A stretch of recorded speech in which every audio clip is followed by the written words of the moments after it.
Polres Sleman, Daerah Istimewa Yogyakarta diminta segera menangkap pelaku dugaan penipuan penjualan unggas secara online.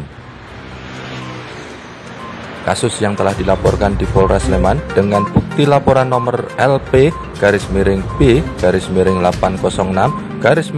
Romawi _2021-SPKT Polres Sleman Polda DIY pada Senin 14 Juni lalu itu hingga kini belum menemui titik terang.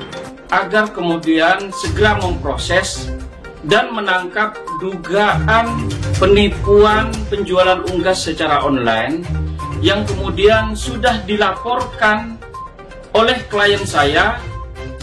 Kuasa hukum korban, Dr. Saiful Anam, Rabu menegaskan, bagaimanapun Polres Sleman harus mampu menangkap pelaku dan dalam kasus tersebut.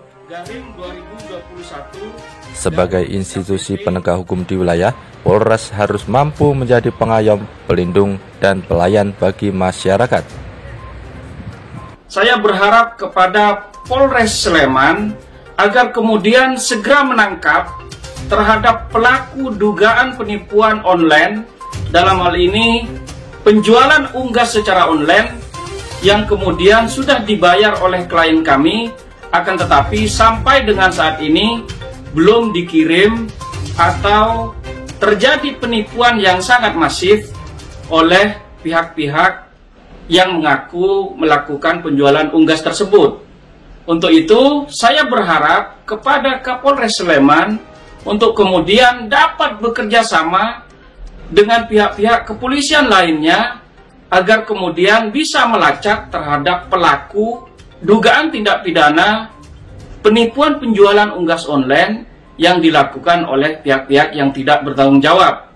Saya berharap karena ini sudah... Apalagi, kata dosen pasca sarjana Universitas Nasional Jakarta ini, 2 orang saksi telah diperiksa berkaitan dengan kasus tersebut pada 30 Juni 2021 lalu. Ditemui di Mapolres Sleman, Selasa 24 Agustus, Kasat Reskrim Polres Sleman, Ajun Komisaris Polisi Denny Irwansyah mengatakan saat ini pihaknya masih melakukan penyelidikan terhadap kasus tersebut. Laporan polisi yang disampaikan bahwa pertama masih kita melakukan proses penyelidikan. Sekarang kita mendalami terkait ATM ataupun nomor rekening yang digunakan oleh diduga pelaku kepada korban. Kemarin sudah dikomunikasi dengan penyidik untuk coba komunikasi ke pihak bank, koordinasi terlebih dahulu teknisnya seperti apa, apakah menggunakan surat permohonan atau lain sebagainya, agar petunjuk itu kita tindak lanjuti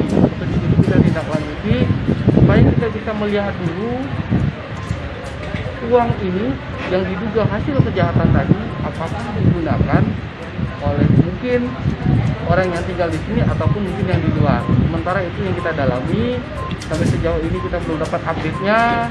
Nanti mungkin pada saat kesempatan berikutnya akan saya komunikasikan lagi dengan teman-teman penyidik terkait update dan rencana tindak lanjut yang akan kita lakukan. Ada kemungkinan pelaku dari luar? Ada kemungkinan, karena ada beberapa kejadian mungkin yang kita tangani nomor rekening ini keluar posisinya di luar Jawa, dan bisa kita prediksi juga bahwa uang ini juga diambilnya posisinya di luar Jawa atau ditariknya di luar Jawa. Sekarang masih proses penyelidikan, kita mohon doanya, mohon supportnya supaya secepatnya biar kita bisa ketahui terkait pemilik rekening tersebut. Penyidik, lanjut Denny, sedang mendalami siapa pemilik nomor rekening ataupun ATM yang dipergunakan terduga pelaku penipuan online untuk melancarkan aksinya kepada korban saat itu. Dari Yogyakarta dan Jakarta, tim Inilah Jogja TV melaporkan.